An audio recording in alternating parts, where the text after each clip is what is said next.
The knock at his penthouse door was frantic, small, and utterly out of place.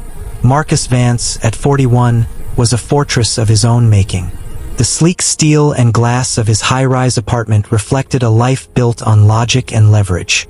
As a venture capitalist, his world was spreadsheets and exit strategies, not the messy, unpredictable tide of human emotion. That evening, he was reviewing a merger proposal when the sound cut through the silence. Not a buzz from the lobby, but a direct, desperate rapping on his own door. When he opened it, he found no adult, but a child. A little boy, maybe 5, swimming in a puffy coat 2 sizes too big. His cheeks were streaked with tears, and his breath came in hitched sobs against the winter chill. "Mister," he gasped, "my daddy, he won't answer me."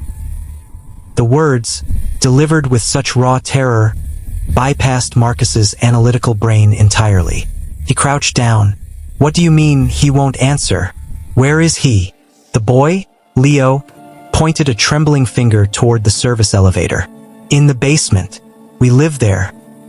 He was fixing the boiler and then he fell quiet. Marcus didn't hesitate. He grabbed his coat and the boy's hand. "Show me." The service basement was a labyrinth of concrete and humming pipes, a world away from the luxury above. Leo led him to a cramped utility room. There, a man was slumped against a wall, conscious but dazed, a wrench loosely held in his grip. A gash on his forehead bled sluggishly. This was Thomas, the building's longtime maintenance man and Leo's father. "Called out. Dizzy," Thomas mumbled as Marcus dialed 911. While they waited, Marcus saw the details. A small cot in a corner, a hot plate, a stack of library books. This wasn't just a workspace. It was their home. The paramedics arrived swiftly. As they loaded Thomas into the ambulance, a new crisis emerged. "Is there family? Someone to care for the boy?" one medic asked. Thomas, groggy, shook his head. "Just us." A social worker was summoned. The solution was temporary foster care. The word system landed in Marcus's gut like a stone. He looked at Leo. The boy who had bravely climbed 23 floors to find help was about to be taken into the unknown. "No," Marcus heard himself say. "He'll stay with me." What followed was a whirlwind of calls. His lawyers, the hospital admin, the social services supervisor. Using every ounce of his influence, Marcus secured an emergency temporary guardianship. It was highly unorthodox. That night, Marcus's minimalist sanctuary was invaded by the soft sounds of a crying child. He had no kids' food, no toys, no idea what to do. His phone glowed with urgent emails about the merger. He powered it off. The next few days dismantled Marcus Vance.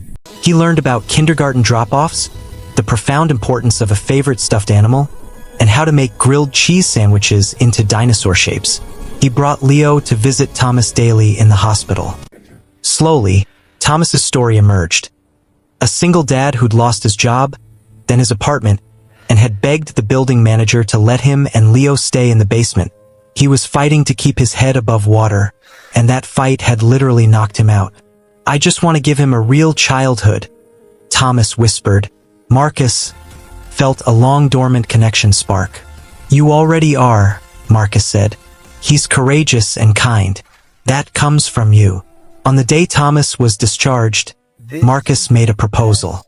He owned a small, quiet duplex across town. The upstairs tenant had just moved out. "I need a property manager," Marcus said. "Live there rent-free as part of the salary. Manage the building, handle repairs.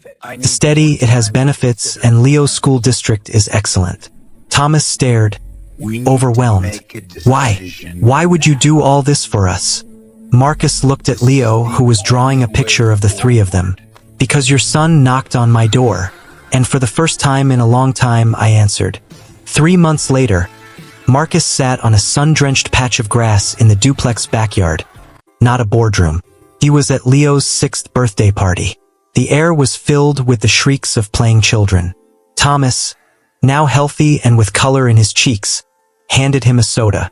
"Never thought I'd see a titan of finance wearing a party hat," Thomas joked. Marcus smiled, adjusting the ridiculous paper cone on his head. He'd missed his quarterly investor call for this. He'd never been happier. As he watched Leo blow out his candles, Marcus understood. He'd spent decades building walls to protect his wealth, only to find true richness was on the other side, in the messy, beautiful risk of human connection. That small, frantic knock hadn't just been a request for help. It had been an invitation back to life. If this story reminded you of the power of a single act of kindness, do me a favor, hit the like button and subscribe to Human Soul Kin.